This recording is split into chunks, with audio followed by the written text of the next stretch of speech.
హైదరాబాద్ పంజగుట్టలో ప్రముఖ పారిశ్రామికవేత్త వెల్జాన్ గ్రూప్ సంస్థల అధినేత వీసీ జనార్దన్ హత్య కలకలం రేపింది. తాతను సొంత మనవడే ఆస్తి కోసం హత్య చేయడం సంచలనం సృష్టించింది. కొంతకాలంగా కీర్తి తేజ డ్రగ్స్కు అలవాటు పడ్డట్టుగా చెబుతున్నారు పోలీసులు. అమెరికాలో డ్రగ్స్కు అలవాటు పట్టడంతో హైదరాబాద్ తీసుకొచ్చింది అతడి తల్లి సరోజ. డి అడిక్షన్ సెంటర్లో ట్రీట్మెంట్ ఇప్పించింది.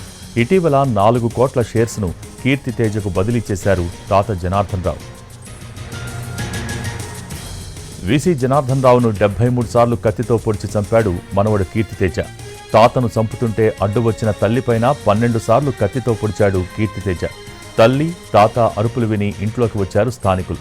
అప్పటికే జనార్దన్ రావు చనిపోగా కీర్తితేజ తల్లి తీవ్ర గాయాలతో కొట్టుమిట్టాడుతూ ఉండగా ఆసుపత్రికి తరలించారు పోలీసులు. తాతను చంపి తల్లిని గాయాల పాలు చేసి ఏలూరు పారిపోయాడు నిందితుడు.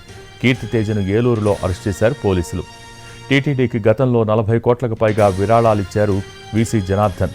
ప్రముఖ వెల్జాన్ కంపెనీకి చైర్మన్గా ఉన్నారు. 100 కోట్ల రూపాయల ఆస్తులు ఉన్నట్టుగా చెబుతున్నారు పోలీసులు. అయితే మిగిలిన మనవాళ్లను చూసినట్టుగా తనను చూడటం లేదనే కసితోనే హత్య చేశాడని చెబుతున్నారు పోలీసులు. ఇటీవల కంపెనీలో ఒక మనవడికి డైరెక్టర్ పోస్ట్ ఇచ్చాడు వీసీ జనార్దన్ రావు. తనకు కూడా డైరెక్టర్ పోస్ట్ కావాలని డిమాండ్ చేశాడు కీర్తితేజ. మనవడి చెడు వ్యసనాలను చూసి డైరెక్టర్ పోస్టు ఇవ్వలేదు జనార్దన్ రావు. అమెరికాలో ఉండి ఇటీవలే హైదరాబాద్కు వచ్చాడు కీర్తితేజ.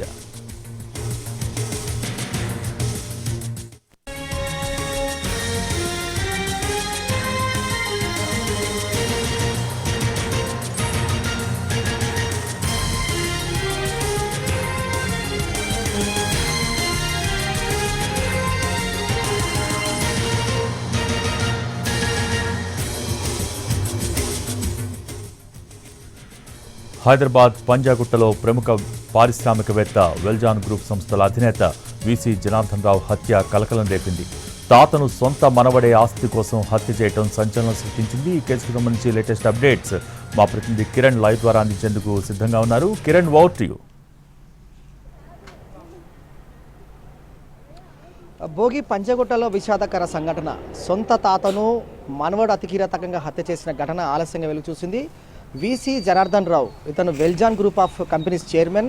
సో ఆస్తి తగాదాల భాగంగా మనవడు కీర్తి తేజ అత్యంత కిరాతకంగా కత్తితో 73 సార్లు పొడిచి హతమార్చాడు. ఇటీవలే అమెరికా నుండి కీర్తి తేజ హైదరాబాద్ వచ్చాడు. అతను అమెరికాలో డ్రగ్స్కు బానిసయ్యాడు. సో అతన్ని తల్లి అమెరికా నుండి హైదరాబాద్ తీసుకొచ్చిన తర్వాత డి అడిక్షన్ సెంటర్లో అతనికి కౌన్సిలింగ్ ఇవ్వడం, అలాగే ట్రీట్మెంట్ కూడా ఇచ్చారు. సో రీసెంట్గా కూడా తాతయ్య ఎవరైతే ఉన్నారో జనార్దన్ రావు, వీసీ జనార్దన్ రావు 4 కోట్ల రూపాయలు షేర్ ఇచ్చాడు అతనికి. సో అతనికి వెల్జాన్ గ్రూప్ ఆఫ్ కంపెనీలో డైరెక్టర్ పోస్ట్ ఇవ్వలేదని చెప్పి గొడవ దిగాడు. అయితే ఇతని మానసిక పరిస్థితి సరిగా లేకపోవడంతో, అలాగే వేరే మనవడికి గ్రూప్ ఆఫ్ చైర్మన్గా పోస్ట్ ఇవ్వడంతో అది కసి పెంచుకొని తాత పైన మనవడు అతి కిరాతకంగా హతమార్చిన ఉదంతం ఇది. ఇదే నివాసంలో వారు గత కొన్ని సంవత్సరాలుగా నివాసం ఉంటున్నారు. సో 4 రోజుల క్రితము ఈ ఘటన చోటు చేసుకుంది. కీర్తి తేజ తాతయ్యతో ఇదే నివాసంలో గొడవ దిగాడు, కత్తితో అతి కిరాతకంగా హతమార్చాడు. సో ఘటన జరిగిన సమయంలో తాత వీసీ జనార్దన్ ఎవరైతే ఉన్నారో అతను చైర్ పైన విశ్రాంతి తీసుకుంటున్న క్రమంలో అతి పైకి వెళ్ళి కత్తితో అటాక్ చేసి అత్యంత కిరాతకంగా హతమార్చాడు. జనార్దన్ రావును హతమార్చుతున్న క్రమంలో కీర్తి తేజ తల్లి కూడా అడ్డుకోబోయింది. ఆమె పైన కూడా అటాక్ చేశాడు. సో ఆమె ప్రజెంట్ అయితే ప్రైవేట్ హాస్పిటల్లో ట్రీట్మెంట్ తీసుకుంటున్నారు.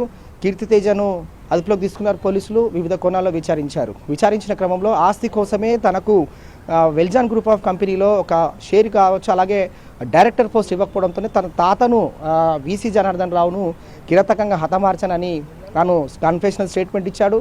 సో వీసీ జనార్దన్ రావు కొడుకు ఫిర్యాదు మేరకు పోలీసులు అతన్ని అదుపులోకి తీసుకొని విచారించారు. వివిధ కోణాల్లో కూడా కేసు నమోదు చేసుకొని దర్యాప్తు కొనసాగిస్తున్నారు. సో ఇటీవల కాలంలో 4 కోట్ల రూపాయలకు సంబంధించిన షేర్ కూడా కీర్తి తేజకి ఇచ్చాడు తాతయ్య జనార్దన్ రావు. కానీ అతనికి గ్రూప్ ఆఫ్ కంపెనీస్కి సంబంధించి కూడా చైర్మన్ పదవి ఇవ్వడంతో అలాగే కక్ష పెంచుకొని తాతయ్యను హతమార్చాడు. అలాగే తల్లిపైన కూడా కత్తితో అటాక్ చేయడం జరిగింది. సో ఓవరాల్గా అతన్ని అదుపులోకి తీసుకున్నారు, రిమాండ్ కూడా తరలించారు. పోలీసులు కేసు నమోదు చేసుకొని దర్యాప్తు కొనసాగిస్తున్నారు. Bhogi, thank you Kiran.